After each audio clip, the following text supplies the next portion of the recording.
고린도전서 이제 우리는 5장으로 들어가겠습니다. 자, 여러분 책은 46페이지 보십시오.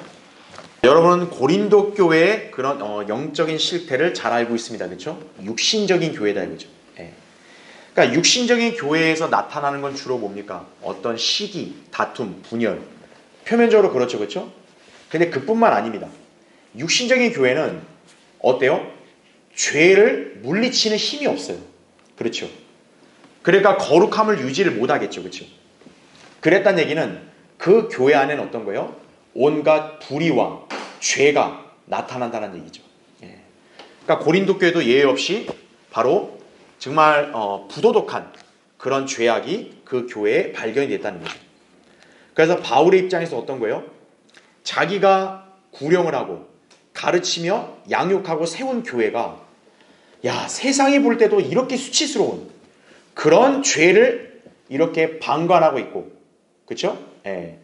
또 그런 죄를 짓는 사람에 대해서 영적으로 개탄스러워하거나 또 이렇게 통탄하는 게 아니라 그냥 그걸 아무렇지 않게 여긴다 이거죠. 그런 부분들에 대해서 바울이 지금 강력하게 이렇게 책망하고 또 지적하면서 신약 지역교회가 이런 죄에 대해서는 어떻게 대처해야 되는지를 우리에게 교리로 알려준다는 것이에요. 그래서 이 고린도전서 5장은 어떻게 보면 우리 그리스도인들에게 있어서 참 무거운 주제이기도 합니다. 즉 뭐냐면 지역교회 안에서 누군가가 진짜 간증을 잃어버릴 정도로 세상에 볼 때도 아주 충격적인 그런 죄를 졌다 이거예요. 그러면 지역교회는 어때야 돼요? 그 죄에 대해서 반드시 징계를 해야 된다는 얘기죠. 오늘은 우리가 교리적으로 지역교회의 징계에 대해서 또 그 부분을 어떻게 운영해야 되는지 이거를 우리가 공부해보는 시간을 갖습니다. 자, 46페이지에 먼저 보세요. 내가 거룩하니 너희도 거룩하라, 이런 주제죠.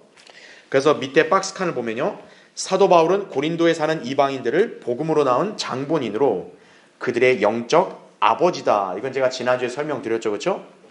그런 그가 그리스도 예수 안에서 거룩하여지고 성도들로 부르심을 받은 고린도 교회 성도들에게 편지를 쓴 것은 교회 안에 분열이 일어났고 은사를 자랑하며 교만해져 있고 무엇보다 여러 가지 부도덕한 행위들로 인해 교회가 죄악의 냄새로 진동했기 때문이다라는 얘기죠. 예. 그러니까 지금 이 5장은 바로 그 부도덕한 죄를 이렇게 바울이 아주 엄중하게 책망하면서 그런 죄를 지은 사람을 징계해서 교회에서 쫓아내라고 그렇게 명령하고 있는 거란 얘기죠. 자, 왜 그러냐면 그 박스칸에 있는 내용에도 나오지만 성도들을 향한 하나님의 뜻이 뭐냐면 거룩함이라는 얘기죠. 거룩함. 그래서 거기 데살로니가전서 4장 3, 4절에 나온 말씀에 따라서 그리스도인은 음행, 즉 성적인 죄를 지으면 안 된다는 얘기예요. 예. 자, 근데 오늘날 세상은 어떻습니까? 이런 성적인 행위를 그냥 아무렇지 않은 것으로 요새는 여기는 풍조죠. 그렇죠? 예. 음행이라든지 간음 이런 죄들에 대해서 옛날에 그것이 굉장히 부도덕한 행위다 그렇게 비난을 했고 또 그런 거에 대해서도 이렇게 죄라고 정죄를 했는데 요새는 안 그렇죠. 예. 요새는 마치 뭡니까? 성적인 취향이다 개개인마다 막 이런 식으로 그렇게 여기는 그런 세태가 됐다는 얘기죠. 예. 그만큼 세상이 악해졌다는 얘기죠. 그렇죠? 예. 무슨 음행을 혼전 성관계니 간음을 혼의 정사니 그럴듯한 표현을 썼다 이거죠. 심지어는 어때요? 강간이라는 단어도 너무 야만적이다. 그냥 성폭행. 이렇게 단어를 나름대로 순화시켜 보겠다고 그렇게 만들어냈죠. 그렇죠? 예. 그래서 부질없는 짓이에요. 예. 자, 세상에서 아무리 그런 죄악에 대해서 이렇게 정당화시키거나 은폐하려고 한다 할지라도 성경은 단호하죠. 그렇죠? 예. 그것을 아주 죄라고 이렇게 단호하게 이렇게 지적을 하고 있다는 얘기죠. 예. 자, 그렇다면 하나님이 세우신 교회는 어때요? 이런 죄악을 철저하게 금하는 거죠. 그렇죠? 예. 그런데 지금 바울이 세운 소위 그리스도 안에서 거룩해야 될 이 고린도 교회가 이런 죄에 연루됐다는 얘기죠. 예. 그러니까 사역자 입장에서는 이게 얼마나 가슴 찢어진 일이에요. 그렇죠? 예. 자, 우리는 이 점을 통해서 교리적인 것도 배워야 되고 또 우리가 교훈을 삼아야 될 내용도 있다는 점을 기억해야 됩니다. 자, 47페이지 보세요. 자, 육신적인 교회에서는 성적 타락까지도 나타날 수 있는 거예요. 자, 그 성적 타락이 뭐였냐면 자기 아버지의 아내하고 간음을 한 것이라는 얘기죠. 예. 그래서 여러분 거기 5장 1절을 보시면 너희 가운데 음행이 있다는 것은 다 알려진 바로되. 그러니까 여러분 보세요. 이게 은밀하게 감춰져 있다가 바울이 우연히 알고 이게 아니라 이미 대대적으로 알려져 있는 거예요. 야, 고린도 교회 누가 근친상간의 죄를 졌다 이거예요. 그래서 보세요. 어떤 자가 자기 아버지의 아내를 취하였다는 것이니 그러한 음행은 이방인들 가운데도 없는 일이라. 이렇게 바울이 언급을 하고 있죠. 자, 47페이지 보세요. 밑에. 자, 우리가 인류 역사를 보면요, 이런 근친상간의 죄가 이렇게 버젓이 자행됐다는 점을 우리는 잘 알 수 있습니다. 그렇죠? 예. 그래서 여기 이제 이 책의 내용은 여기 참조하시면 돼요. 자, 신약 성경에서는요, 이제 음행은 말 그대로 부도덕한 성행이죠, 그렇죠? 간음은 그냥 이렇게 남녀가 이렇게 간통을 그냥 실제 한 그것만이 아니라 이렇게 음욕을 품고 누군가를 바라보는 것도 간음이라고 규정하고 있다는 얘기죠. 예. 그러니까 신약 성경은 어때요? 이 간음에 대한 범위가 더 넓죠. 그만큼 더 엄격한 거죠, 그렇죠? 예. 그러니까 실제 행위로 누군가와 간통을 한 것만이 간음이 아니라 마음속에 누군가에 대한 음욕을 품고 바라봤다. 그것도 간음이라고 규정을 하고 있는 것이죠. 자, 그러면 여러분 거기 47페이지에서요.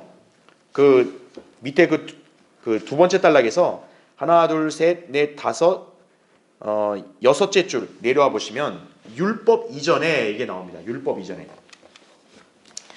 자, 성경에도 한번 그 예를 들어본다면요. 자기 아버지의 아내, 어떻게 보면 일종의 계모라고 해야 되나요? 그렇죠? 예. 그러니까 자기 아버지의 첩 있잖아요. 첩도 어떻게 보면 자기한테는 어머니잖아요. 그렇죠? 근데 그 첩과 이렇게 부정한 관계를 가진 인물이 있다 이거죠.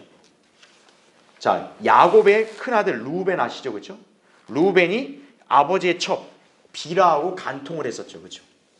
그래 이것 때문에 루벤 어떤 거예요? 장자권을 상실한 거죠. 창세기 35장 22절에 나온 말씀대로. 자, 율법파에서는 또 누가 그랬냐? 다윗의 아들 압살롬이 그랬죠. 압살롬이 이제 반역을 일으켜서 자기 아버지를 쫓아낸 다음에 자기 아버지의 첩들과 이렇게 부정한 관계를 맺었죠. 그렇죠? 사무엘하 16장 22절에 나온다 이거죠. 자, 하나님께서는 인간의 그러한 타락상을 알고 계셨기 때문에 신명기 27장 20절에는 자기 아비의 아내와 동침하는 자는 저주를 받으리니 이는 그가 자기 아비의 치맛자락을 들추었음이라 할 것이요 모든 백성을 말하기를 아멘 할지니라. 이렇게 미리 기록해 놓은 거란 얘기죠. 그러니까 율법에서는 왜 이 근친상간의 죄를 딱 명시해 놨느냐?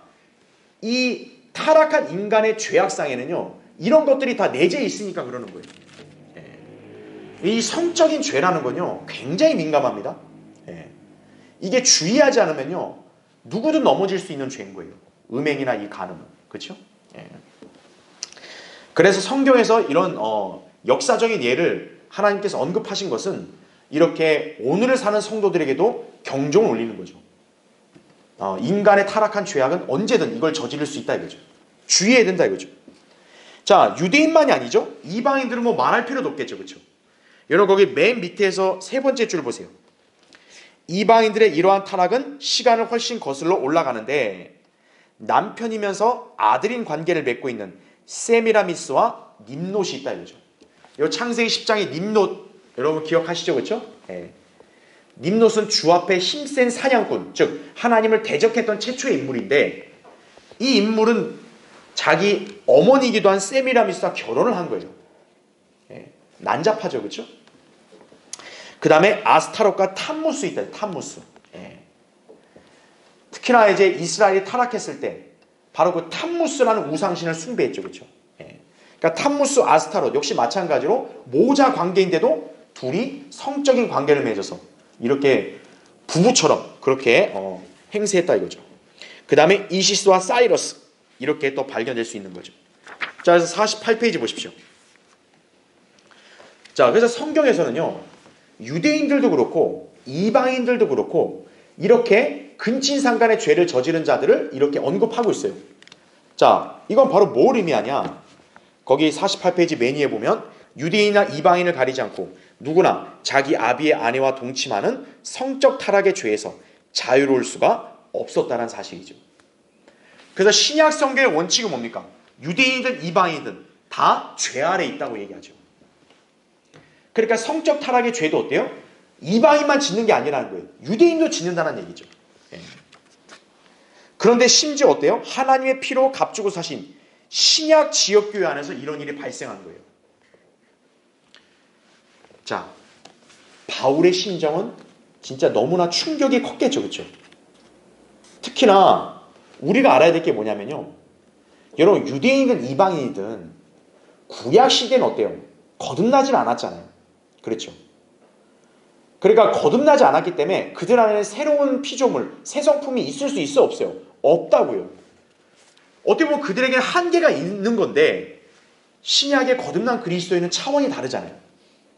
우리는 성령이 내주하고 있고 우리는 이렇게 그리스도 안에서 새로운 피조물로 탄생한 사람인데도 어떤 거예요? 이런 죄를 짓게 된다는 얘기죠. 그 여러분이 알아야 될 게 뭡니까? 교회 시대에 예수 그리스도의 보혈로 구원받은 그리스도인이라 할지라도 죄를 지을 수 있다는 얘기예요. 그러니까 어떤 덜 떨어진 사람들은 구원받은 사람 더 이상 죄 안 져요. 헛소리하고 있는 거예요. 지금 바울이 여기서 지적하고 있는 고린도 교회 성도들, 여러분 이 성도들이 구원 안 받은 사람들이에요? 아니에요. 지금 구원받은 그리스도인들이 모인 교회 안에서 이런 일이 벌어진 거예요. 그러니까 여러분이 알아야 될 게 뭡니까? 거듭난 그리스도인이라도 어떤 거예요? 이런 죄를 저지를 수 있구나 이거예요. 그러니까 여러분이 이 거듭남과 죄를 오해하면 안 된다는 얘기예요. 그러니까 어떤 사람이 거듭났다 이거예요. 그럼 마치 그 사람을 완벽한 사람으로 여러분이 오해하면 안 되는 거예요. 야, 구원받았으면 너는 아주 예수님 같아야 돼. 그럼 거의 불가능하다고요. 우리가 예수 그리스도를 닮은 경건한 사람으로 나날이 성장해 가는 것이지 예수님처럼 한 번에 완벽하게 된 사람은 아무도 없다고요. 그걸 여러분이 잘 기억을 해야 된다 이거죠. 자, 어쨌든 여러분 바울은 정말 이 충격이 어마어마했겠죠. 자기가 그렇게 사랑과 애정을 갖고 복음을 전해서 그들을 구령했고 잘 가르쳐서 교회도 세워놨는데 어떻게 하나님이 세운 교회가 세상의 이방인들이 볼 때도 정말 그렇게 수치스럽게 여기는 그런 죄를 저질렀으니, 그렇죠? 다만 이제 고린도 교회 성도들 다 그랬다는 얘기 아니죠. 여기 어떤 한 사람만 그런 죄를 진 거죠. 근데 이 책에 나왔다시피요. 근데 개역 성경은 여기서 어떻게 된 줄 아세요? 이거는 우리 킹제임스 성경은 이 죄를 이렇게 명명백백하게 다 드러나고 있는데 개역 성경은 계모와 구합하는 자 그냥 이렇게 변개를 시켜보는 거예요. 그러니까 이 근친상간의 죄에 대해서 이것도 나 부끄럽다 이거죠. 그러니까 어떻게 말을 좀 순화시켜 보겠다고 이렇게 은근슬쩍 표현을 이렇게 쓴 거죠. 그 쓸데없는 짓이죠, 그렇죠? 여러분 하나님께서 우리 인간처럼 부끄러우신 분이에요? 아니죠. 하나님은 인간의 죄를 낱낱이 지적하고 드러내는 분이세요. 그러니까 우리 인간들로 하여금 이런 것들을 하나님을 숨기시는 분이 아니라는 거죠. 너희 인간이 대단한 거 아니다? 너희 인간은 이런 죄를 짓는 존재라고 하나님 다 알게 하시는 거예요. 자, 여러분 이제 그 점을 참고로 기억하시면 되고요. 이제 2번 보세요. 공개적으로 드러난 음행에 대한 고린도 교의 태도예요. 여러분 이제 5장 2절을 보면요. 자, 고린도 교회 안에 이런 죄를 지은 사람이 있었어요. 그게 지금 소문이 났어요. 그러면 상식적으로 어떻게 생각해야 돼요? 그 교회는. 이거 너무 부끄럽다. 이거 너무 우리 교회 모욕적이다. 좀 뭔가 그렇게 이렇게 통곡하거나 뭔가 탄식하거나 그래야 되잖아요. 그런데 바울이 여기 얘기하는 걸 보면 2절 보세요. 너희가 통곡하기는커녕 어떻대요? 교만해져서 이런 행위를 한 자를 너희 가운데서 쫓아내지 아니하는도다 이거죠.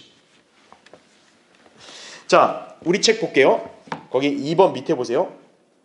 아버지의 아내를 취한 음행이 하나님의 피로 세워진 신약 시대의 지역교회 안에서 벌어졌다는 것은 입에 담기에 민망할 정도로 수치스러운 일이다라는 거죠. 자, 그런데 거기서 세 줄만 밑으로 내려와 보세요. 그런데도 그들은 사람들을 자랑하며 교만할 뿐 이 문제에 대해서 쉬쉬하고 방관만 했던 것이다 이거죠. 이 문제에 관해 그들은 가슴을 찢기는커녕 오직 육신적인 일들에만 관심을 가졌던 것이다라는 얘기죠. 자, 앞에서 우리 고린도 교회 어떤 행태를 봤어요? 이 사람들은 분파를 형성하죠. 사람을 자랑하죠. 자기 믿음과 신앙에 대해서 하나님과 자기 사이를 이렇게 냉정하게 점검하고 성경으로 이걸 판단하는 게 아니라, 야, 나는 누구누구의 라인에 있는 사람이야, 이거죠. 그걸로 우월감을 자랑했잖아요. 그렇죠. 지금 교회 안에서는 이런 죄를 지은 자가 버젓이 있는데 그 교회는 마치 뭐예요? 그 뭐 어때서? 야, 그게 중요한 게 아니야. 나는 누구 라인이다? 이러고 앉아있는 거예요. 그러니까 바울이 그런 모습을 보니까 너무나도 이게 분통이 터지는 거죠. 그리스도인의 정상적인 양심을 가진 사람은 어때요? 저런 사람이 이렇게 교회 안에 있으면 우리 간증을 잃어버립니다. 저런 죄에 대해서는 방관하면 안 됩니다. 누군가 이렇게 말해야 정상 아니겠어요? 그렇죠? 근데 그게 아니라 어떤 거예요? 전혀 그런 걸 대수롭지 않게 여기는 거예요. 그랬어? 그건 나 관심 없어. 나 알 바 아니야? 야, 나는 이런 사람이다 이거예요. 지금 이러고 있는 거예요, 교회들이. 한심하죠, 그렇죠? 여러분, 구약에서는 어땠어요? 이런 근친상간의 죄를 지은 거에 대해서는 율법에서는 죽이라고 명령하죠. 단호하죠. 하나님은 그만큼 거룩한 분이시죠. 근데 그런 거룩한 하나님의 자녀들이 모인 곳에서 이런 죄가 발견됐는데도 이 사람들은 이 죄에 대해서 어때요? 전혀 이렇게 찔림이나 반응이 없는 거예요. 심각한 거죠. 그렇죠? 그래서 바울이 지금 어떤 거예요? 절대 그거를 좌시하면 안 된다 이거죠. 그러한 자를 어떻게 하라는 거예요? 너희 가운데서 쫓아내라고. 그래서 5장에서는 바로 그걸 말씀하고 있는 거예요. 그게 징계란 얘기죠. 그래서 49페이지 보세요. 그래서 그 박스칸에는 흥미로운 내용을 지금 제시하고 있는데, 성령 충만한 것과 교만이 어떤 차이가 있는지를 여기서 지금 설명하고 있어요. 여러분, 성령 충만한 건 뭡니까? 하나님의 영으로 가득 채워지는 거죠. 반대로 교만은 뭡니까? 허영심으로 가득 채워진 거예요. 허영심. 그러니까 여기서 지금 바울과 고린도 교회 성도들 간의 명확한 대조가 나타나죠. 바울은 성령으로 충만한 지금 하나님의 사람이고, 고린도 교회 성도들은 어때요? 허영심으로 가득 찬 거죠. 그래서 여기도 나오지만 성령 충만한 사람의 특징은 뭐냐? 하나님의 지식으로 가득 차겠죠. 왜? 하나님의 영으로 가득 찼으니까. 자, 하나님의 지식으로 가득 찬 사람은 어때요? 다른 사람을 세워줍니다. 반대로 교만은 어때요? 잘못된 지식으로 가득 찬 사람이에요. 잘못된 지식으로 가득 찬 사람은 특징이 뭡니까? 자기를 드러낸다는 거예요. 자기를. 그러니까 지금 고린도 교회가 육신적인 교회라 했잖아요. 육신적인 교회의 특징은 뭐예요? 성령 충만하지 않고 교만한 사람들이라는 얘기죠. 교만한 사람들의 특징은 뭡니까? 예수 그리스도를 드높이는 게 아니라 자기를 자랑하는 거예요. 자기를 자랑. 나는 이런 사람이야 이거죠. 나는 이런 일을 했고 나는 이런 정도 되는 사람이다 이거예요. 그러면서 뭐예요? 나는 저 유명한 사도, 저 유명한 선지자, 저 유명한 목사 밑에 있는 사람이다 이거죠. 그걸 자랑하는 거예요. 그러니까 그런 사람들은 뭡니까? 성경에 지적하는 이런 죄에 대해서도 심각하게 반응 안 하는 거예요. 오늘날 이 대교한 교회들 똑같다 이거죠. 자기네 교회 안에서 정말 세상이 볼 때도 진짜 혀를 내두를 정도의 그런 부도덕한 죄들이 나타나는데도 어떤 거예요? 그게 뭘 중요해요? 그냥 교회 열심히 다니면 되죠 이거죠. 목사님 말 잘 들으면 되죠. 이러고 앉아있는 거죠. 그 똑같은 거예요. 교만으로 가득 차 있다 이거죠. 그런 교회들 안에 있는 교인들은 허영심이 가득한 거예요. 자, 여러분 그 차이점을 기억하시면 됩니다. 그래서 밑에 3번 보세요. 자, 음행에 대한 바울의 성경적 판단이 뭐냐? 거기 3절을 보십시오. 내가 참으로 몸으로는 떠나 있으나 영으로는 함께 있어서 이런 행위를 한 그 자를 내가 마치 거기에 있는 것처럼 이미 판단하였느니라 이렇게 말하고 있죠. 그렇죠? 지금 우리가 이 문맥을 보면 바울은 지금 고린도 교회에 있는 게 아니에요. 그러니까 바울의 몸은 지리적으로 다른 데 있어요. 그러나 바울은 어떤 거예요? 나는 영으로 이미 너희 교회를 판단한다는 얘기죠.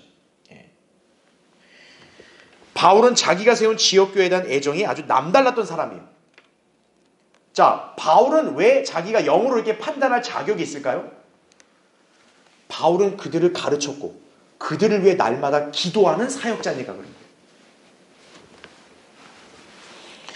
그래서 바울은 항상 이 얘기하잖아요. 육체로는 떠나 있으나 영으로 너희와 함께해서 기뻐하며 너희의 질서와 그리스도를 믿는 너희의 믿음의 굳건함을 항상 보기를 원한다고. 자, 다음 페이지에 골로새서 2장 5절에도 그렇게 얘기했다라는 얘기죠. 자, 그래서 50페이지 맨 위에 세 번째 줄을 보세요. 고린도 교회 또한 마찬가지였어요. 바울은 디모데를 그곳으로 보내어 자신의 믿음의 길들을 따르도록 권면했던 것이다라는 얘기죠. 자, 우리가 지난주에 봤죠? 바울이 자기가 너무 바쁘기 때문에 고린도 교회에 있을 수가 없는 거예요. 그러니까 내가 디모데를 보낸다. 대신 이거죠. 그러니까 바울이 안 왔어도 디모데가 왔다는 얘기는 바울이 온 것과 똑같이 여겨야겠죠. 근데 고린도 교회의 특징이 뭐예요? 바울이 온 것처럼 여기지 않는 거예요. 뭐 바울이 없는데 뭐 이거죠. 예.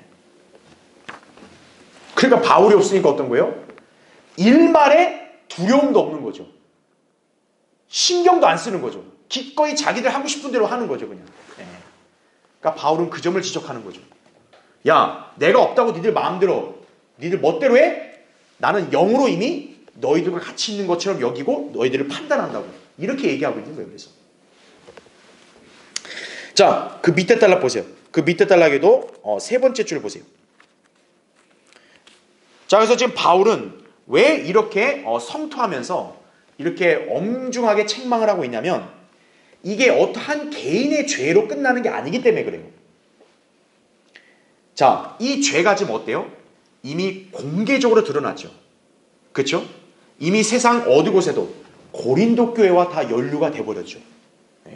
야, 고린도 교회는 그런 근친상간의 죄도 용인하는 데인가 봐. 이미 그렇게 소문이 났을 거 아니겠어요, 그렇죠? 그걸 좌시하면 되겠어요, 안 되겠어요? 안 된다는 얘기죠. 그래서 보세요. 거기 세 번째 줄에 개별적인 죄들이야 은밀한 것들을 심판하실 하나님께 맡겨드려야 하지만 하나님의 이름을 모독하고 교회를 파괴시키는 공개적으로 드러난 죄들에 대해서는 결코 방치해서는 안 될 것을 강조하고 있다라는 얘기죠. 왜 그래요? 마귀가 틈을 타니까요. 마귀가 그걸 빌미로 어때요? 그 교회가 하나님의 사역하는 것을 딱 막을 수 있기 때문에 그런 거예요. 자, 그래서 바울은 영적인 일들은 영적으로 분별하는 것이기 때문에 그들의 행위에 대해서 비록 몸은 떠나 있지만 그들을 이미 영적으로 판단했다라는 얘기죠. 그러니까 우리는 여기서 알아야 될 게 뭡니까? 어떤 교회들은 이상한 소리 하고 있는 거예요. 뭐냐면 판단하지 말라고. 당신이 뭔데 판단하냐고. 이렇게 따지는 거예요. 근데 여러분 알다시피 여기서 바울은 지금 어때요? 자기가 직접 몸으로 그 교회에 없어도 그 교회를 판단하고 있죠. 그렇죠? 왜 바울은 그게 가능합니까? 바울은 하나님의 말씀으로 근거를 해서 영적으로 판단하기 때문에 그러는 거예요. 그렇기 때문에 여러분이 알아야 될 게 뭐예요? 지금 교회 시대에 사는 우리 그리스도인들은 판단을 해야 된다는 얘기예요. 다만 우리는 어떤 판단해요? 우리는 인간적인 판단하는 게 아니에요. 네가 잘생겼네 못생겼네 너는 행동이 왜 이러네 못하네 우린 그걸 따지는 게 아니에요. 우리의 판단은 뭡니까? 영적인 판단하는 거예요. 하나님의 말씀을 근거로 해서 어떤 교회든 어떤 개인이든 또는 어떤 국가나 민족이든 이러이러한 짓을 하면 어떤 거예요? 우린 성경을 근거로 판단하는 거예요. 그거는 죄다. 그거는 불이다. 이거죠. 그건 잘못된 거다. 이렇게 우리는 판단을 해야 된다는 얘기예요. 여러분 그 점을 배워야 되는 거예요. 바울은 지금 죄를 판단하잖아요. 그렇죠? 만약에 일반 교회들의 논리대로 하면 바울은 판단하면 안 돼요. 그걸 왜 네가 판단해? 그냥 하나님께 맡겨야지. 이렇게 나와야 된다고요. 그렇죠? 근데 그 차원이 아니라는 거죠. 이거는 비성경적인 거기 때문에 어떤 거예요? 바울은 성경적인 걸 근거로 해서 판단하는 거죠. 그건 죄다 이거예요. 그러니까 여러분은 그 점을 잘 기억하셔야 돼요. 그러니까 우리 교회가 오늘날 저 배교한 교회들이 비성경적으로 하는 거 있잖아요. 우리 그걸 지적하잖아요. 바로 왜 그러냐면 성경을 가지고 우리는 영적인 판단을 하는 거예요. 예. 그리스도인들은 바로 그런 걸 해야지 어떻게 돼요? 우리는 타협하지 않는 거예요. 우린 굴복하지 않는 거예요. 그걸 여러분이 기억하셔야 하는 얘기죠. 그렇죠? 네.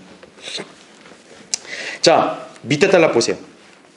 그러므로 성경적 성별을 유지하기 위해서 신약 지역교회는 주님의 죽으심을 기억하는 주의 만찬을 정기적으로 행해야 하며, 그러한 맥락에서 바울이 신약 성도들에게 지키라고 권면한 명절은 유대인의 명절인 유월절이 아니라 예수 그리스도의 죽으심을 기념하는 바로 뭐라고요?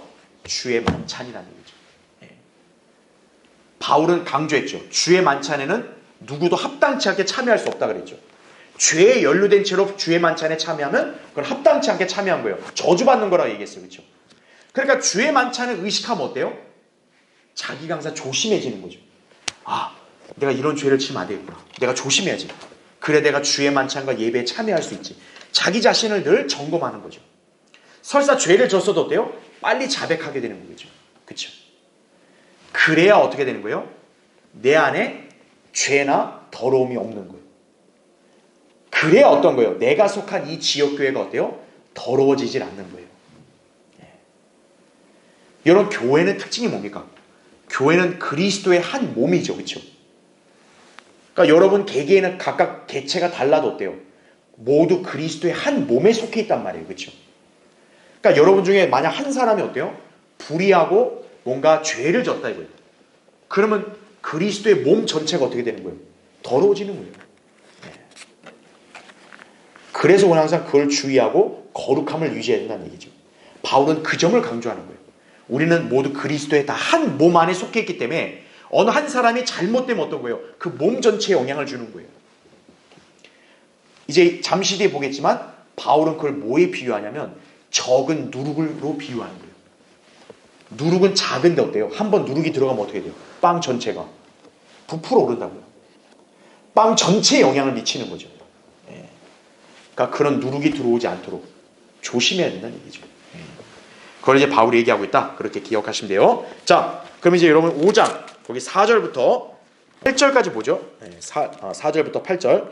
우리 주 예수 그리스도의 이름으로 너희와 나의 영이 함께 모인 것은 우리 주 예수 그리스도의 능력으로. 여러분 5절은 교리적으로 참 중요한 말씀이니까 잘 기억해주세요. 그러한 자를 어떻게 한대요? 사탄에게 넘겨주어 그 육신은 멸망케 하여도, 잘 보세요, 그 영은 주 예수의 날에 어떻게 한다고요? 구원받게 하려 함이니라 이거죠. 너희의 자랑하는 것이 좋지 아니하도다. 너희는 적은 누룩이 온 반죽을 부풀게 하는 것인 줄 알지 못하느냐. 그러므로 묵은 누룩은 떼어내 버리라. 그래야 너희가 누룩을 넣지 않은 새 반죽이 되리라.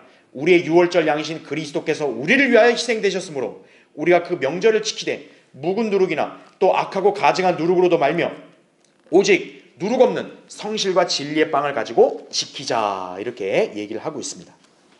자, 이제 51페이지 보세요. 성경적 징계의 목적과 방법입니다. 자, 밑에 1번 보십시오.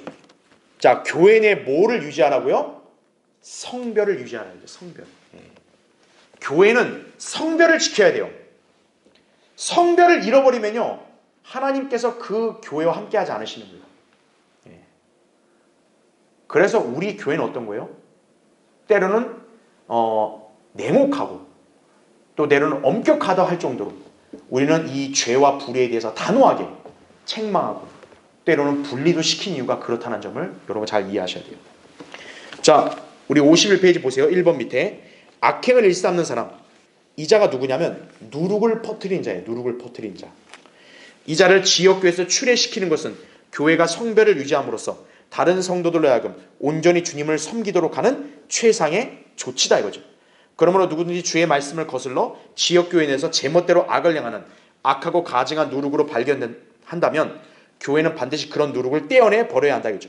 그래야 그 지역교회가 주님 앞에 누룩을 넣지 않은 새 반죽, 곧 순수한 교회로 발견되는 것이다 라는 얘기죠. 그렇죠? 여러분, 사실 빵의 실체가 뭡니까? 빵은 반죽이 아니에요. 그렇죠? 예. 우리는 다 뭡니까? 예수 그리스도의 죽으심으로 구원받아서 그리스도의 한 몸의 지체가 된 거죠. 마치 한 빵에 속함과 똑같다는 얘기죠. 그렇죠? 근데 그 빵에 만약에 조그마한 누룩이라 들어가면 어떻게 돼요? 전체가 부풀어져 버리는 거죠. 그러면 어떻게 해야 돼요? 그 빵 전체에 영향을 미치지 않으려면 누룩을 반드시 어떻게 해야 돼요? 떼어내 버려야 된다는 얘기죠. 예. 여러분 암도 어떻습니까? 암도. 암이 발견됐으면 빨리 어떻게 해야 돼요? 암을 떼어내야 돼요. 그 떼어낼 때 여러분 아파요? 그게 간지러워요? 아프다고요. 근데 그 아픈 게 무서워가지고 아유 나 수술 안 할래요. 나 안 떼낼래요. 그럼 어떻게 돼요? 그 암이 나중에 급속도로 퍼져서 죽게 되는 거죠. 여러분 지역교회도 그렇습니다. 지역교회도 그 순간 누군가가 이렇게 비성경적인 그런 악한 죄를 저질렀다 이거예요. 교회에 악영향을 미쳤다 이거예요. 근데 그거에 대해서 이 사람 너무 불쌍하다, 아 정이 있다, 아쉽다 이러면서 그 사람을 이렇게 그냥 묵인하고 잡아주면 어떻게 되는 거예요? 마치 암 떼어내는 게 아프다고 하면서 수술을 안 받는 거와 똑같은 거예요. 그러면 나중에 어떻게 되죠? 그 사람 죽죠. 마찬가지로 교회가 어떻게 돼요? 죽은 교회가 되는 거예요. 그 사람이 아깝다고 그냥 아우 잡고 그러면 나중에 어떻게 되냐? 그 교회가 죽는 거예요. 예. 굉장히 심각한 거란 얘기죠. 그래서 악하고 가증한 누룩 떼어내 버리라 이거죠. 예. 자, 여기 잠깐 한번 볼게요. 예. 자, 성경에서 누룩은 신약에서 크게 두 가지로 정의하고 있습니다. 첫째가 뭐냐? 거짓 교리. 거짓 교리.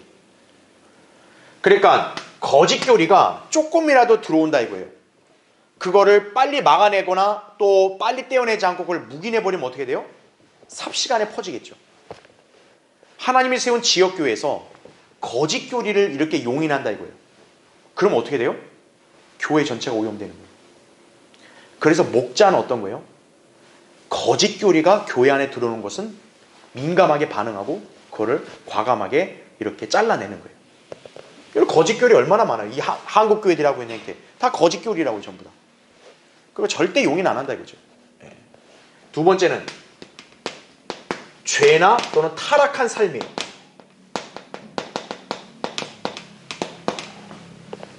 이것도 역시 어떤 사람에 의해서 나타나는 거 아니겠어요? 죄나 타락한 삶. 그렇죠? 그것이 교회 안에 발견되면 어떤 거예요? 반드시 떼어내야 된다는 얘기죠. 그래서 하는 게 뭡니까? 교회가, 지역교회가 징계라는 걸 한다 이거죠. 징계. 그러니까 여러분은 이 점을 잘 원칙을 기억하셔야 돼요. 징계. 네. 그 지역교회는 징계를 하는 거예요. 언제까지요? 그 사람이 회복될 때까지. 네. 이걸 항상 여러분 기억하셔야 됩니다. 우리가 징계라는 게 누군가를 죽이는 게 아니에요. 네.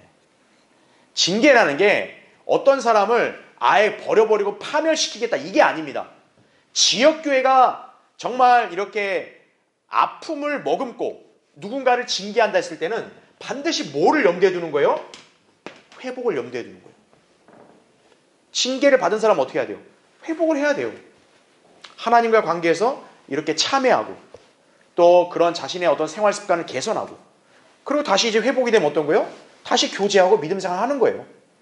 그러니까 우리가 알아야 될 게 성경대리면 교회에서 징계한다 했을 때 뭐 사람을 그냥 아예 그냥 단절한 다음에 그냥 매도하고 이게 아니라 그 사람이 회복되기를 바라는 마음에서 잠시 격리시키는 거예요. 여러분 어때요?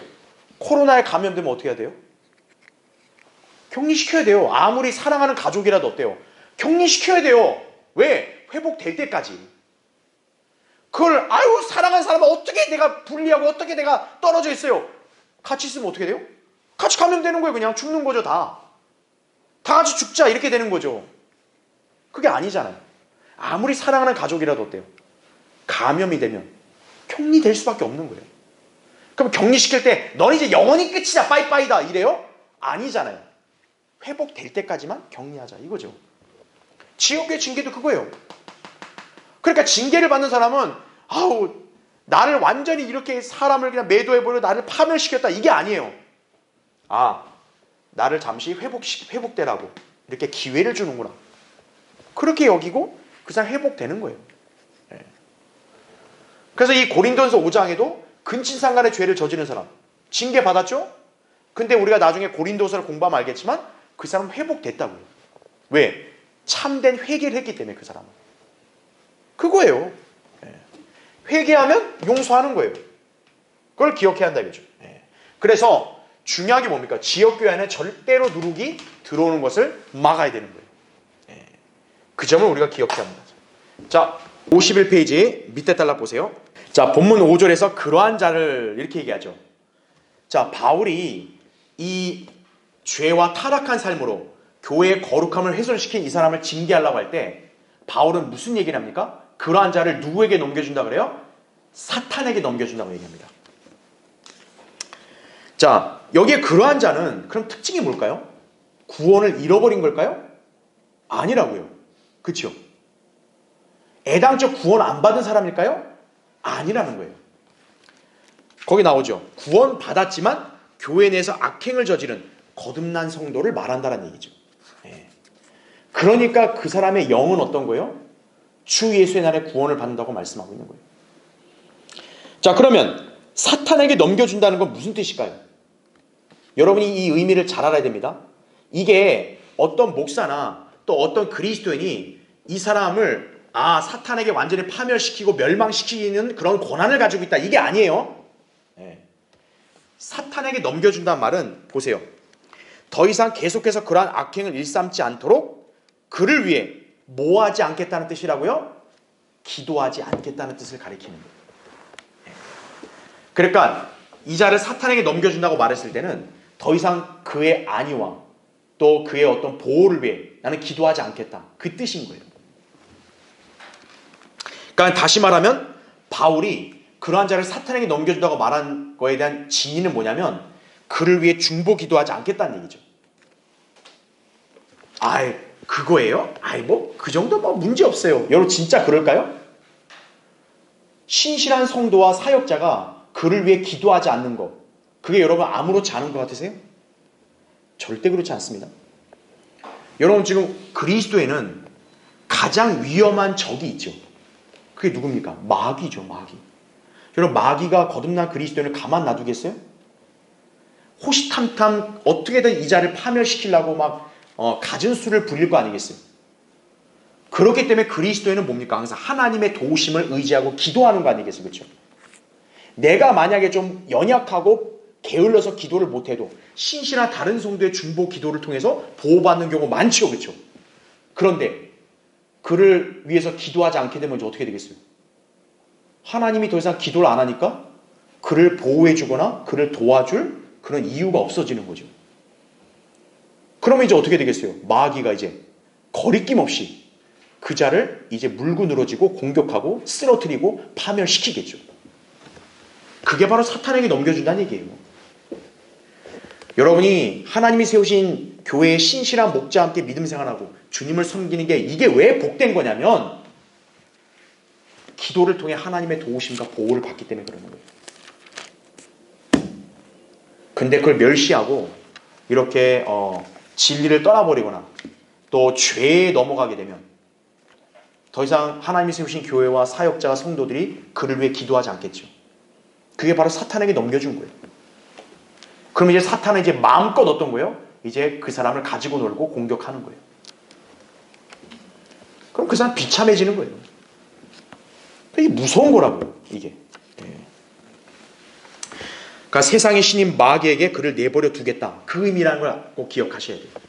그러니까 여기서 사탄에게 넘겨준다는 것은 바로 그를 위해 기도하지 않고 그래서 사탄이 그를 마음껏 뭘 하도록 그냥 내버려 두겠다, 이 뜻인 거예요. 그걸 여러분이 잘 주의해야 된다 이거죠. 그래서 52페이지 보세요.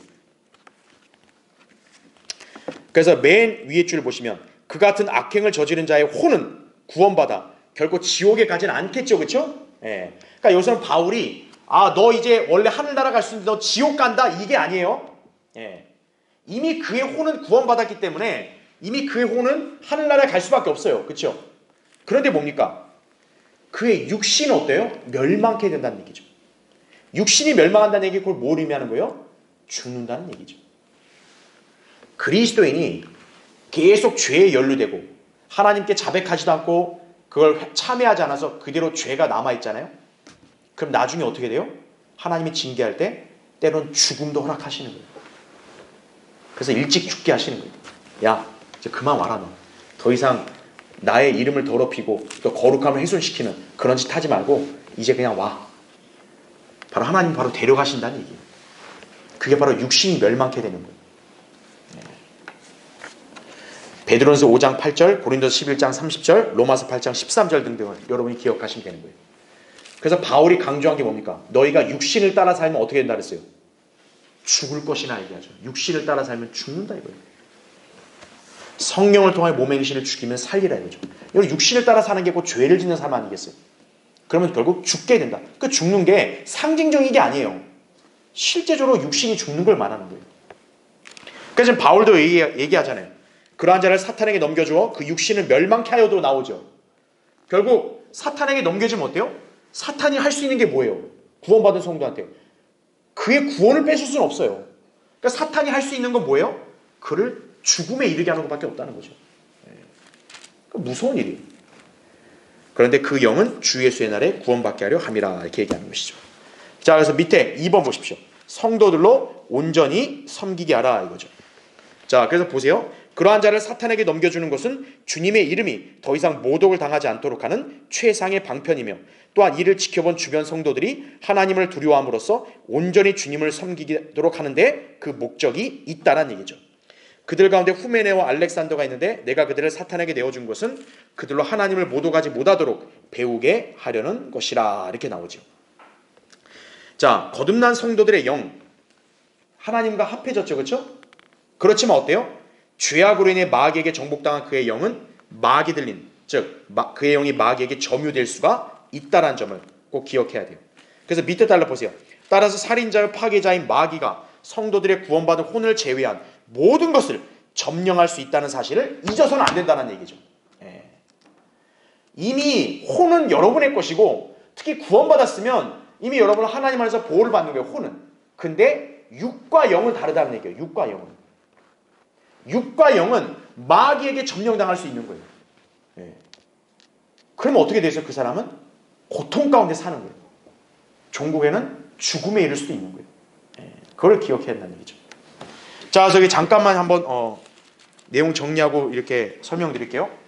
우리 이렇게 죄악된 삶을 산 육신적인 그리스도인은 자 보세요. 육신은 멸망할 수 있다 이렇게 얘기하죠. 그렇죠? 이거는 이제 죽음을 가리킨다 제가 설명드렸어요. 그런데 여기서 얘기한 게 영이 구원받는다 이 말이 나와요. 그러니까 우리가 여기서 헷갈릴 수 있는 거예요. 자, 구원은 사실 우리 인간의 세 영역 중에 뭐가 받는 거예요? 혼이 받는 거죠. 그렇죠? 원래는 뭡니까? 혼이 구원을 받고 영이 거듭나는 거죠. 자, 이미 우리의 영은 거듭났기 때문에 생명이 태어났어요. 이게 취소될 수 없는 거예요. 그렇죠? 그렇기 때문에 여기의 영을 여러분이 이 영과 같은 개념으로 보면 안 된다는 얘기예요. 자, 여기 영이 구원받았을 때 이 영은 뭐냐면 그냥 쉽게 설명드릴게요. 성경에서 영이라 했을 때는 우리 안에 있는 어떤 한 존재만을 가리키는 게 아니라 우리 인간의 정신이죠. 정신 또는 어떤 태도 이러한 의미로도 영이 쓰인다는 점을 여러분 기억하시면 되는 거예요. 한 예를 든다면 구약에서 이제 시바 왕이 솔로몬 왕이 왔잖아요. 그렇죠? 그 솔로몬 왕을 이제 대면하고 나서 어떤 거예요? 뭐라고 얘기하냐? 이게 너무 놀라우니까 정신이 없더라 그래요. 정신이 없더라. 근데 그게 영어로는 스피리트, 영이라는 단어로 되어 있다 이거죠. 그러니까 성경의 용례를 본다면 우리가 영이라 했을 때는 그냥 우리 인간의 혼과 영, 단순히 그런 존재만을 가리키는 게 아니라 여기에 영이라 했을 때는 어떤 우리의 정신, 태도, 또 삶 이런 것들을 총칭해서도 표현한다. 그렇게 이해하시면 되는 거죠. 그러니까 여기서 영이 구원받게 함이라 이게 바로 어떤 의미로 이해하시면 되는 거예요? 그 사람이 육신이 빨리 죽어야 어떤 거예요? 더 이상 그리스도인으로서의 어떤 그런 삶의 자세, 태도 이것을 잃어버리지가 않는다는 얘기죠. 바로 그러한 맥락으로 이해하시면 되는 거예요. 아하, 그러니까 영이 구원받게 하라면 이 뜻이 어떤 의미냐면 우리 그리스도인이 계속 죄를 짓고 하나님과 교제가 단절된 채로 살면 그리스도인으로서의 태도와 가치관을 다 잃을 거 아니겠어요. 그렇죠? 하나님은 그걸 막으시겠다는 거죠. 그래서 어때요? 그의 육신이 빨리 죽어야 이제 죄를 안 지을 거 아니겠어요. 그렇죠? 그러니까 육신이 멸망케 되면 그 영, 그리스도인의 삶의 태도와 그 다음에 자세, 가치관 이것은 더 이상 잃지 않겠죠. 그게 주 예수의 날에 구원받게 하려면 그거를 보호하시겠다. 이러한 개념이라고 이해하시면 되는 거죠. 예. 그러니까 우리가 성경에 그걸 보고 이게 혼이 구원이야죠. 이렇게 얘기할 필요 없는 거예요. 예. 그 용례를 잘 구분하시면 됩니다. 나머지는 여러분이 이제 책을 읽어보시면 됩니다. 그래서 바울은 지금 이 교회 안에서 이런 악한 죄를 저지른 사람을 사탄에게 넘겨준 이유는 남아있는 성도들로 하여금 두려움을 갖게 하는 거예요. 고린도 교회가 문제가 뭐였어요? 그런 죄를 지은 사람을 그냥 방관해버린 거예요. 뭐 어때서? 이런 식인 거죠. 절대 그러면 안 된다는 거죠. 죄를 지면 이렇게 무서운 거구나. 그러니까 어떻게 돼요? 하나님을 두려워하게 되는 거죠. 그렇게 만들라는 거예요, 바울은. 지역교회 징계는 바로 그 목적 때문에 있는 거예요. 남아있는 성도들이 거기에 오염되지 않도록 방지하는 거란 얘기죠. 죄에 오염되지 않으려면 어떻게 해야 돼요? 하나님을 두려워하는 법을 배워야죠. 그렇죠. 그 점을 기억하시면 됩니다. 그래야 하나님 온전히 섬길 수 있는 거죠. 자, 53페이지. 그래서 사탄이 유익을 취하지 못하게 하라 이거죠. 자, 그래서 거기 내용을 보면요. 마귀의 목표는 성도들이 하나님을 섬기지 못하게 하려는데 있다 이거죠. 그러므로 공개적인 죄악으로 인해 징계를 당한 성도는 비록 징계가 당시에 슬픈 것일 수 있지만 하나님의 뜻대로 하는 슬픔을 통해 회개함으로써 다시금 하나님께로 온전히 나아갈 수 있는 기회로 삼아야 한다 이거죠. 이를 위해 지역교회는 결국 개인적인 감정에 따라 죄 지은 성도를 교회에서 내쫓아서는 안 되며 반드시 회복을 전제로 추례를 결정해야 한다 이거죠. 만일 그가 참회하고 돌아서면 교회는 반드시 용서하고 그를 받아들여야 한다는 얘기죠. 그러니까 교회가 성경적으로 하려면 어떻게 해야 돼요? 징계를 했는데 이 사람이 참회하고 회복이 됐어요. 그리고 용서를 구하면 지역교회는 반드시 어떻게 해야 돼요? 그 사람을 용서해주고 받아줘야 되는 거예요. 근데 그걸 안 해버리면 어떻게 돼요? 그럼 그 교회가 잘못된 거예요. 이게 징계와 회복의 원칙이라는 점을 아셔야 돼요. 그래서 거기 그 교재에도 나오죠. 너희가 누구에게 무엇을 용서하면 나도 그리하고 만일 내가 무엇을 용서했다면 그것은 너희를 위하여 내가 그리스도를 대신하여 용서한 것이라. 사탄이 우리에게서 유익을 취하지 못하게 하려는 것이니 이는 우리가 그의 계략을 모르지 않음이라. 이렇게 말하고 있죠. 바울이 강조하는 포인트가 뭐예요? 누군가가 용서했다. 그럼 나도 용서한다 이거죠. 그럼 내가 용서했으면 마치 누가 용서한 것 똑같은 거예요? 예수 그리스도가 용서한 것과 똑같다는 거죠. 왜요? 우리 안에 누가 계세요? 예수 그리스도가 계시니까. 그래서 지역교회 안에서의 어떤 용서, 사랑, 이것은 권위가 있는 거예요. 그걸 여러분이 기억하셔야 돼요. 그래서 회개했으면 용서하고 사랑으로 위로를 해줘야 되는 거예요. 여러분도 자녀 교육할 때 어때요? 자녀가 엄청난 잘못을 했으면 반드시 혼을 내요. 그럼 자녀가 이제 뉘우쳐요. 그러면 어떻게 해야 돼요? 부모는 다시 위로하고 이렇게 보듬어 줘야죠. 그게 사랑이죠. 그렇죠? 그걸 여러분이 기억하시면 됩니다. 자, 마지막 54페이지 보세요. 그래서 이제 여러분 거기 9절부터 13절 마지막 볼게요. 내가 너에게 쓴 편지에는 음행하는 자들과 사귀지 말라고 하였으나 이는 이 세상에 음행하는 자들이나 탐욕하는 자들이나 약탈하는 자들이나 우상 숭배하는 자들과 전혀 함께하지 말라는 것이 아니니 그렇게 하려면 너희가 세상 밖으로 나가야 할 것이니라 이거죠. 그러니까 이게 뭐냐면 우리와 관계없는 저 세상에 구원받지 않은 죄인들 있잖아요. 그 죄인들이 이런 죄를 저질러요. 그러면 아이고 저런 죄 졌으니까 나 저런 사람과 함께 있으면 안 돼. 그러면 우리는 결국 어디 가야 돼요? 산으로 가야 돼요. 무인도로 가야 돼요. 그게 아니라는 거죠, 바울은. 자, 11절 보세요.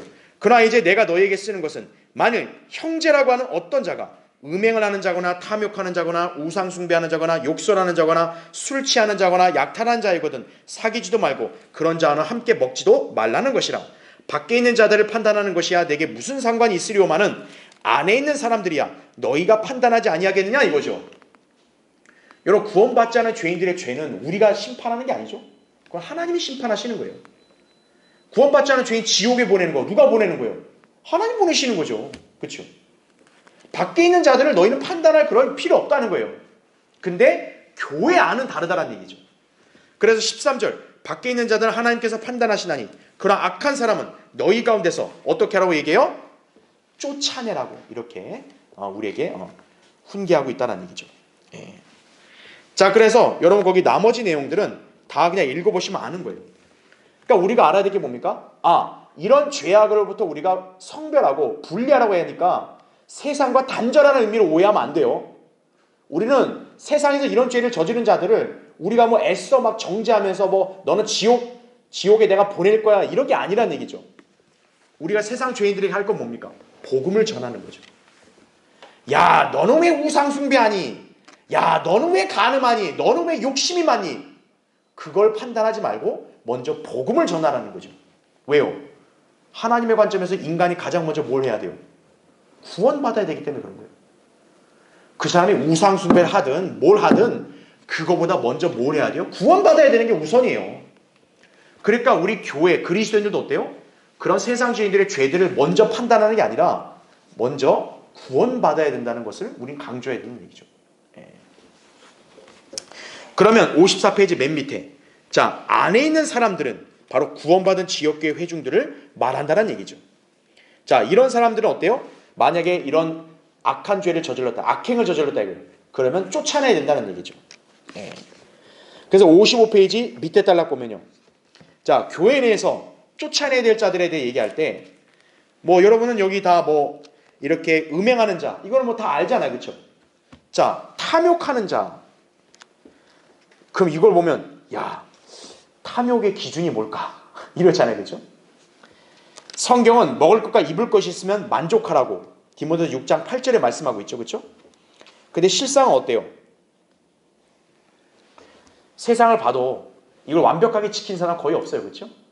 그럼 여기서 탐욕이라 했을 때는 어떤 의미냐면 거기 밑에서부터 하나, 둘, 셋, 넷, 다섯, 여섯째 줄 올라오시면 다만 이렇게 나와요. 다만 탐욕스러운 성도가 자신의 탐심으로 인해 다른 성도들의 믿음과 신뢰를 무너뜨리고 심지어 지역교회 안에서 분란을 일으키고 있다면 반드시 그를 내쫓아야 한다 이거죠.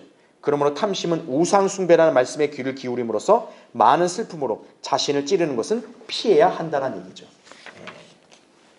그러니까 항상 여기서 나오는 죄들의 목록은요. 교회를 약화시키고 파괴시킨 것과 관련을 지어야 돼요. 그러니까 여기 탐욕이라 했을 때는 뭡니까? 자기 탐욕으로 만약 다른 성도들을 실족시킨다 이거예요. 자기가 욕심을 부려가지고 다른 성도들 거 뺏는다 이거죠. 그럼 탐욕하는 자예요. 그러면 내보내는 것이죠. 마지막 56페이지. 자, 약탈하는 자는 뭘까요? 약탈.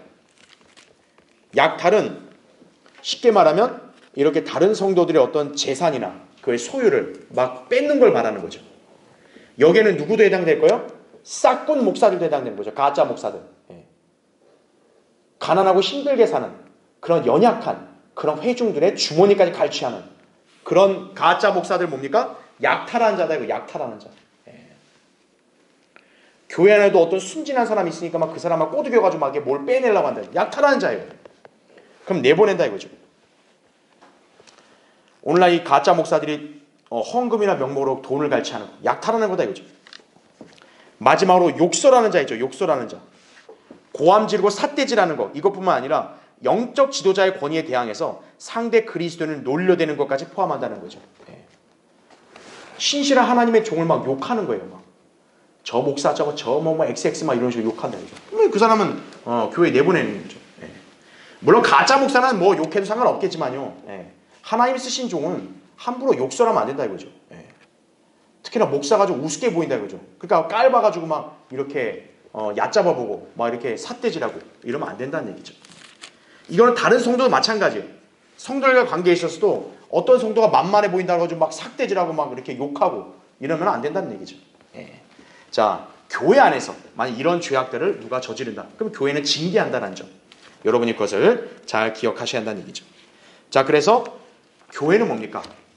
이렇게 거룩함을 이루어야 된다는 점을 바울이 강조하고 있는 것입니다.